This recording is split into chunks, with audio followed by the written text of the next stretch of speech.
स्काउटका संस्थापक Robert Stephenson Smith Baden Powell सन् 1857 February 22 बेलायतमा जन्मनु भएको थियो।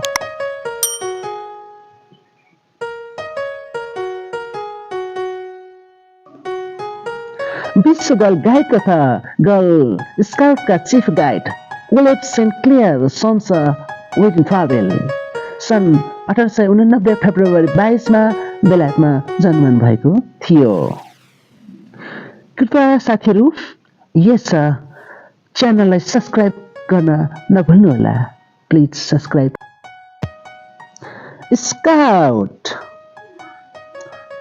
स्काउट आधिकारिक र गाइड संस्था हो। यो अन्तर्राष्ट्रिय स्वयंसेवी संस्था हो। सन् 1907 बेलायतमा स्काउटको गठन भएको थियो। यस संस्थाका संस्थापक वेडिन पावेल थिए। उक्त संस्थाको उद्देश्य बेरोजगार युवाहरूलाई सृजनात्मक काममा सहभागी गराउनु थियो।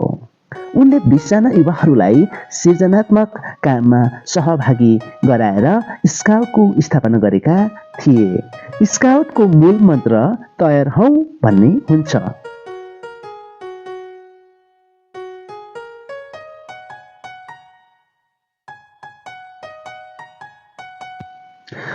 नेपाल स्काउटको परिचय।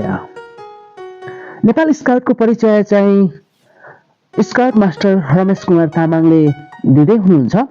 नेपालका बालबालिका तथा युवा वर्गलाई स्काउटमा अधिकाधिक मात्रामा धेरै मात्रामा सहभागी गराई उनीहरूको शारीरिक, मानसिक र बौद्धिक अथवा संवेगात्मक विकास गरी तिनीहरूलाई अनुशासित र स्वावलम्बी बनाई देश विकासको कार्यमा सहभागी गराउन नेपाल स्काउटको स्थापना भएको हो।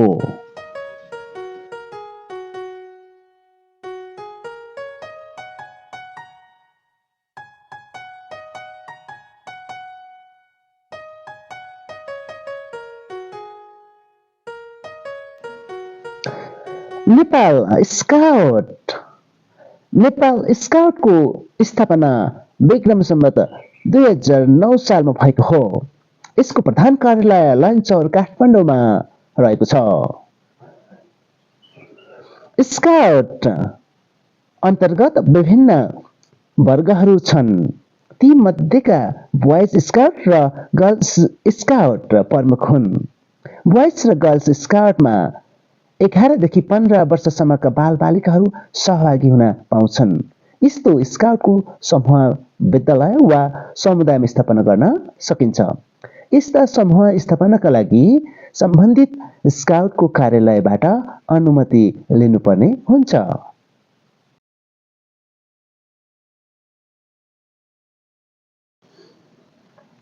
इकाइ समिति।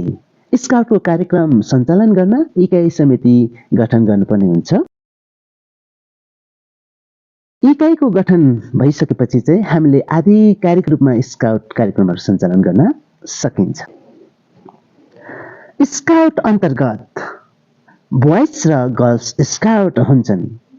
बोइज गर्ल्स स्काउटमा कम्तीमा 12 जना सदस्य हुनुपर्छ।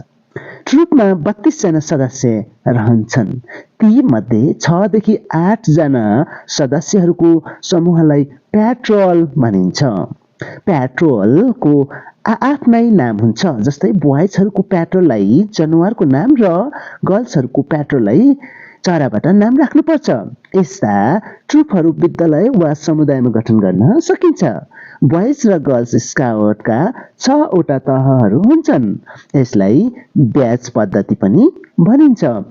स्काउटले चरित्र निर्माण गर्छ, समस्यामा योगदान दिएको हुन्छ, भिड नियन्त्रण गर्ने गर्छ, ट्राफिक व्यवस्थापन गर्छ, जीवन उपयोगी सिप विकासमा पनि स्काउटका गतिविधिहरू सञ्चालन हुन्छन्।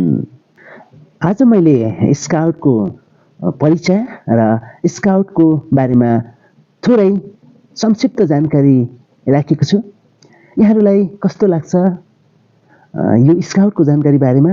जस्तो लाग्छ त्यस्तै सल्लाह सुझाव र प्रतिक्रिया राख्न नभुल्नुहोला। सकारात्मक सल्लाह सुझावको आशा अपेक्षा गरिरहेको छु।